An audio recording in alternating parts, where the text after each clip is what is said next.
Pensamiento político latinoamericano. Una matriz autónoma de pensamiento latinoamericano está conformada por todos aquellos elementos que conforman lo histórico del continente americano, que es propio de esa región, y eso conforma a su vez la cultura latinoamericana. La importancia de pensar una matriz autónoma de pensamiento latinoamericano radica en que frecuentemente se suele referir a los inicios de la historia latinoamericana con la llegada de los europeos y la colonización. Asimismo, en muchas ocasiones se suele hablar de ideologías modernas de Europa, quedando relegados los acontecimientos que ocurrieron en América Latina. Ante esto, se hace necesaria la búsqueda de una identidad propia, independiente de la de los colonizadores europeos, y se comienza a indagar en la historia latinoamericana, descubriéndose que hay una enorme cantidad de acontecimientos históricos de gran importancia que no deben de ser olvidados, ya que los mismos involucran grandes luchas sociales en la búsqueda de independencia. Es por ello que con esta originalidad histórica es posible reconocer una matriz autónoma de pensamiento de fenómenos sociales. Suponer la existencia de dicha matriz involucra el interrogarse acerca del potencial teórico de las inmensas experiencias históricas y en las fuentes culturales de las clases sometidas. El establecimiento de una matriz autónoma de pensamiento latinoamericano consiste en la elaboración de críticas a los paradigmas eurocéntricos, de modo que se pueden establecer paralelismos entre lo que ocurre en Europa y lo que ocurre en Latinoamérica en un periodo de tiempo determinado. Un claro ejemplo es el paralelismo entre Kant y Tupac Amaru. Mientras Kant elaboraba el concepto de ilustración, Tupac Amaru moría descuartizado por liderar la rebelión indígena, que serviría de precursora para la independencia de América. Para Kant, los americanos no podíamos formar parte de la civilización porque carecíamos de emociones, afectos y amor. Por eso estábamos condenados a la extinción. Sin embargo, Kant ignoraba la existencia de distintas formas de arte y expresión que mostrarían su equivocación. También, para Kant la ilustración era un proceso mediante el cual el hombre se liberaba de su incapacidad de no poder pensar sin ayuda del otro. De ahí el lema de la ilustración: ten el valor de servirte de tu propia razón. Por otro lado, Tupac Amaru II había presentado en la audiencia de Lima un escrito reclamando justicia frente a los privilegios mineros, que abusaban de la mitad aunque los indios se murieran. Luego de varios combates, Tupac Amaru II es llevado a la ejecución, pero al no poder separarle las extremidades deciden decapitarlo. Este contraste entre estas dos figuras da cuenta de la importante necesidad de pensar una matriz autónoma de pensamiento latinoamericano para recuperar el potencial teórico autónomo contenido en el pensamiento latinoamericano, que se ha manifestado bajo la forma política. Por ello, es importante que se transmitan estas otras ideas que conforman nuestra identidad cultural y conforman un pasado de grandes luchas por nuestro continente, y no ignorar estas vidas paralelas de quienes en esos momentos pensaban y luchaban en América Latina por construir un mundo diferente al que pretendían imponerle las grandes potencias europeas. Emancipación americana y restauración europea. En Europa encontramos durante los años de 1780 a 1820 aproximadamente al pensador Hegel, quien se encargó durante un gran tiempo a madurar su sistema filosófico. Él creía que los pueblos americanos no contaban con historia y que eran incapaces de contarse entre los elegidos que aportan al despliegue universal del espíritu. Él creía que el desarrollo del espíritu era una característica universal que habían desarrollado los pueblos americanos. También decía que la libertad individual es la relación de una unidad superior al individualismo. Por lo tanto, quería liberalizar y democratizar a una sociedad para darle un estilo de racionalidad. Paralelo a él, encontramos al pensador Simón Bolívar, quien buscaba convertir a los pueblos americanos en protagonistas de una historia independiente.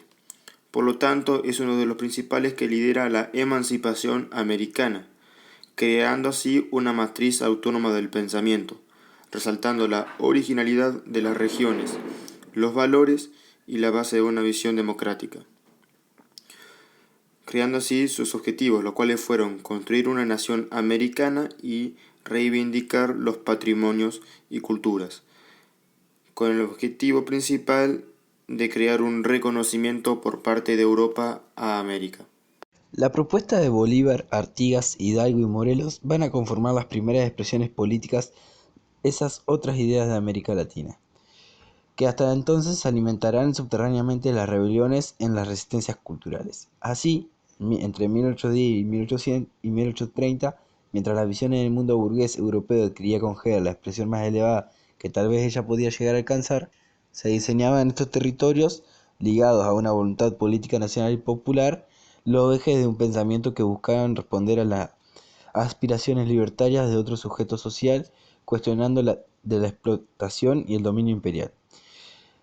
El mes de mayo de 1895, Max Weber iniciaba su carrera en la Universidad de Friburgo con una exposición sobre el Estado Nacional y la política económica alemana. Weber va a desarrollar el más sofisticado planteo crítico que el pensamiento político liberal formulará al marxismo. Weber afirma: el Estado Nacional no es para nosotros algo indefinido, sino que constituye la organización del terreno del poder nacional.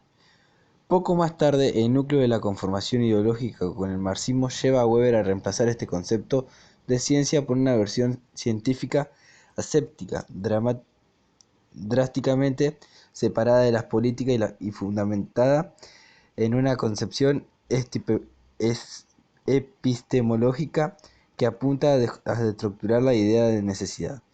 Weber critica también el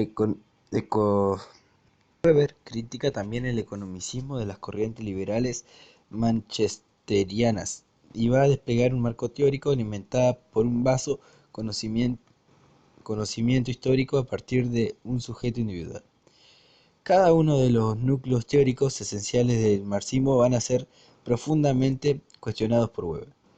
La actualización del pensamiento jurídico político liberal que realiza Max Weber desde mediados de la década de 1980 será uno de los pilares básicos de la corriente de las ciencias sociales desarrolladas a partir del siglo XX. En los planes que Weber formula en el discurso de Friburgo de Weber también apunta de esta forma uno de los nudos centrales del problema de América Latina.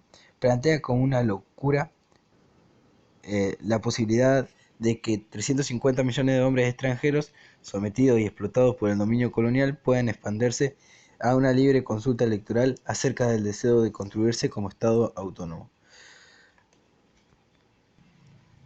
Decía que la más segura garantía para alcanzar el monopolio de estas probabilidades de lucro proporcionadas por la economía del territorio extranjero a miembros de la propiedad comunidad política.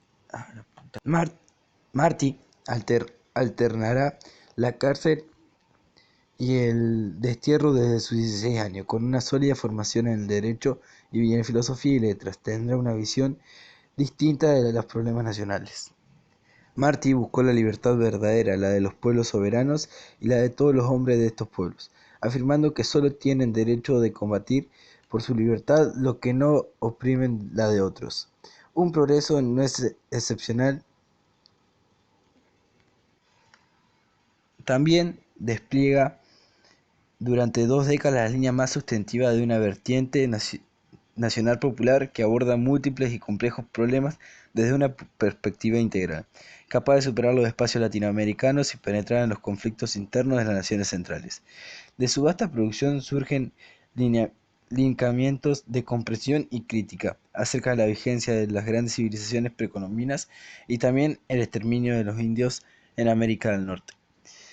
Propone la conformación de una república de mayoría popular y critica a los civilizadores Sarmiento y Porfirio Díaz. Recupera las ideas libertarias de Bolívar, Sarmiento, Hostos, Morelos y se pregunta qué es el socialismo. Decía que lo primero que hay que saber es de qué clase de socialismo se habla. También habla sobre libertad, religión, democracia, difunde a Walt Whitman en América Latina, influyendo así sobre la literatura modernista. Escribe poesías y hace críticas literarias, porque en mi pueblo nosotros siempre hemos dicho que los poetas ven la verdad antes que nadie. Martin redacta en Nuestra América.